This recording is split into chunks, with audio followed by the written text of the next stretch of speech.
How to find your Twitch stream key. That's what I'm going to show you guys in this video. And I'm also going to show you guys how to reset it if you want to. So let's get started right away.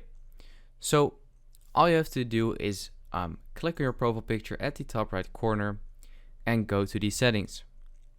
Once you're here, you can see your profile settings and you basically want to click on channel and videos. And right here you can see your primary stream key, and it's currently hidden because this stream key has to be not shown to anybody else except you. If you show that to other people can paste it into their stream software, so let's say OBS, and they can stream on your channel.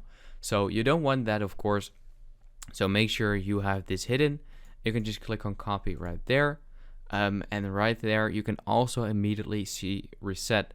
So if you just click on it, you can see that it's now reset, and it is changed.